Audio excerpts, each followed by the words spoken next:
Further ado, spawning in the top left-hand corner. Spawning as orange as Terran. King of his pride, it is the one and only Simba.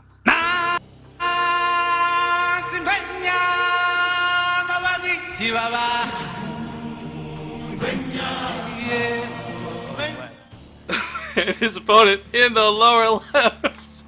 He's red, he's Protoss. It is WAZ. Yeah, you'll enjoy watching the VOD, Baldy. I'm just gonna watch it now. Oh yeah, there's that delay, so you will catch it. But alright, guys, it's in Toon Valley. They don't know which version of this is, or rather, which version of this is. However, all versions of Toon Valley at this point are pretty much disabled horizontal spawn, so cross spawn and vertical are still an option. We'll see where they decide to scout. And the thing is, too, like, really, a lot of the time, vertical spawns change your game plan quite significantly compared to cross spawns. And it sounds silly to say that, because, like, what's the difference of top left versus top right? Well, a lot of it is just abusing this little nicknamed banana hallway.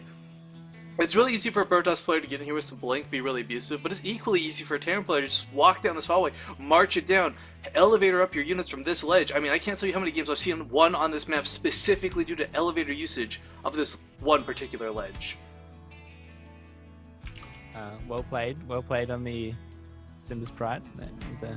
Ah, man up in the eye, it just makes me want to watch the movie again. No, it's a classic. Well, you know, have you ever seen those movies on YouTube? They're called, like, you know, movies, but like in 5 seconds. It'd be like Lion King in 5 seconds. Yeah. The best one, okay, there's like the Titanic, which is like the Titanic in 5 seconds. Guy says like, this ship can't sink. That shows the ship sinking. The end. The Lion King one is like, Dad, we're gonna be together forever. You betcha, son. And it shows him falling off the cliff. And it's just the worst thing you'll ever see in your life. But you can't help but laugh. I have seen a few of them, they're pretty funny. And the other one that really makes me laugh is the guy that does, like, spits out the lemon from his mouth. Oh, the Will Sasso. Yeah. Lemons. Yeah, right. Just like shoots it out. For those who have no idea what we're talking about, I do highly recommend go like look up Will Sasso lemon compilation. Is that the word? I'm still working out of sorts here, Baldy. Well, what do we have? We have a single gas so far. The second one will be taken relatively soon. We're talking about Protoss here. Simba playing gasless right now without a command center. Typically, like especially on Entombed, you'll see players get that extra CC up in base. You know, go for the 1 racks, 3 CC into whatever you want. A good example of this, by the way, is Hero Marine. We recently cast him for the Kaspersky King of the Hill Arena. Man, that guy did that build, I gotta say, like 8 out of 10 times, and he won every single game, Baldy. It was sick. Wow. I like this. Double upgrades onto the orbital. He'll be able to kick in his production relatively soon. Yeah, I'm really curious what he's going to go for on this map. I mean, right now he's bunkering up. He's going to play a bit defensive, and that's fine. This bunker's actually in a great position to defend most attacks. But like I said earlier, blink all-ins from this like lower half of the hallway are so common and so irritating to deal with. And we actually have the Stalker just running right past everything. And with some exactly perfect micro, WAZ could actually kill every single one of these Marines if done correctly.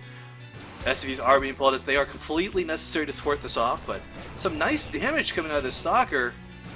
Yeah, I mean, for sure. Right now he just needs to run till shields regen, and once he does that, he'll be good to just pick off all the SCVs. More Marines pop and they will catch this. But WAZ goes.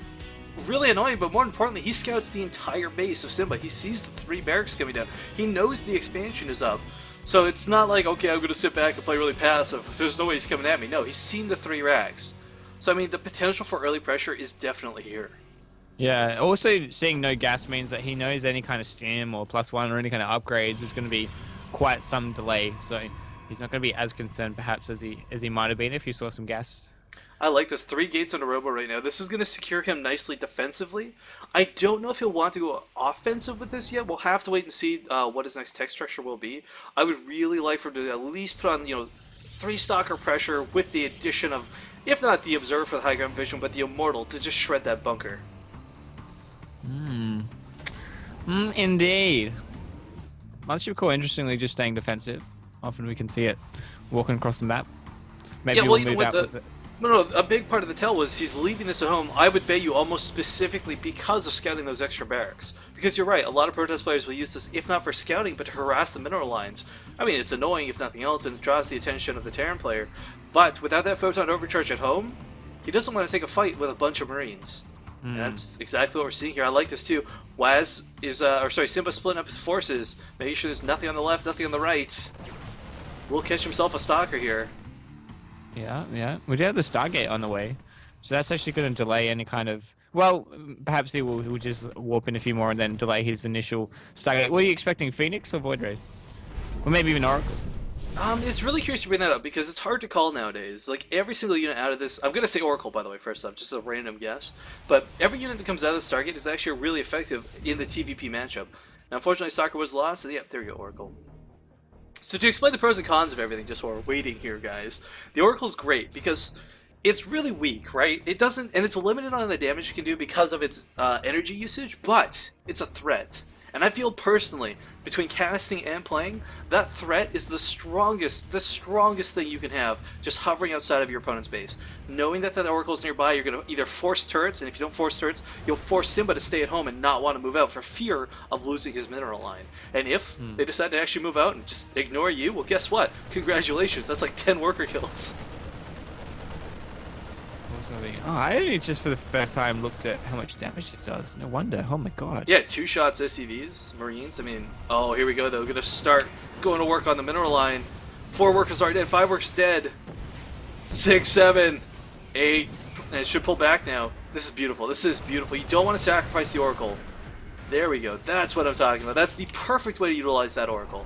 Because look at that. Not only did he get 9 workers, he's forcing turrets. A lot more resources that are not going to be used in that bio composition. But, second Oracle on the way. Ooh, no, what's he doing? It's rallied wrong, Baldy. It's a bit of a slip up. Little unfortunate. Yeah, so I mean, the missile turret is going to shred Oracle. Sadly, they don't have enough health to really outrun them. He could try and skip by and go to the main, but there's the turret up there as well. However, you can always hold position and pick off quite a few workers. Holy shit. I just worked out, like, Oracles do 29 DPS first light. Yeah, Oracles are pretty insane, dude. That's crazy. But the catch is, like, look out, like, their health pool is not there. They've got almost no shields. It's really easy to shut them down if you know what you're doing. But look at this, Baldy. Forget the Oracle talk here for a second. Look at these Marines. That Oracle's actually probably going to be needed at home, as it does shred Marines. These Marines do not have combat shields, so they will get 2-shot by that Oracle.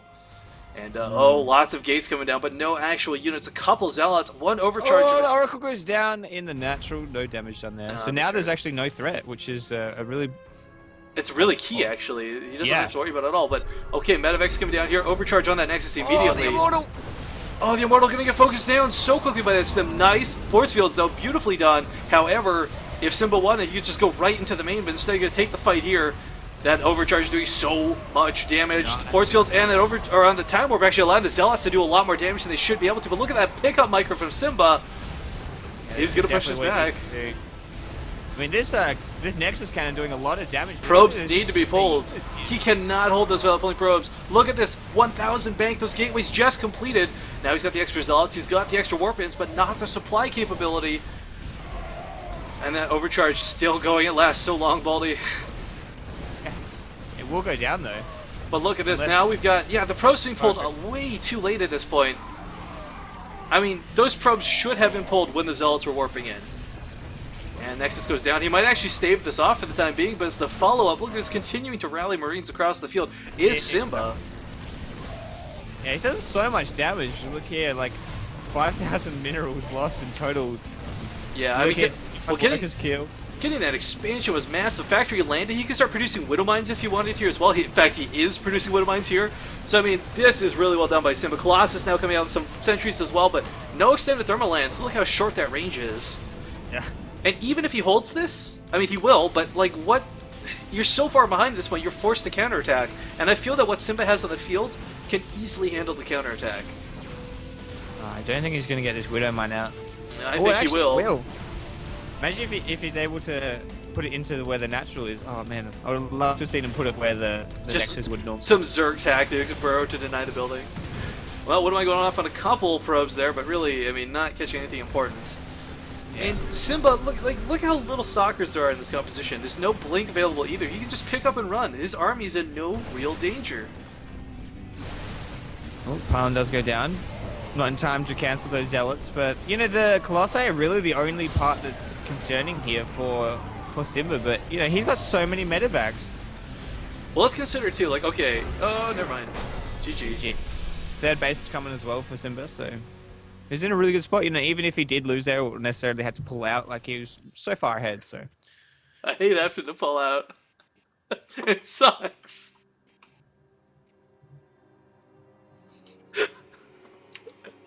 Armies. I'm talking about armies, of course. yeah, I hate when I have to pull out because I'm expanding. I just got all these mules ready to go, and I just threw them all over the place. Mules everywhere.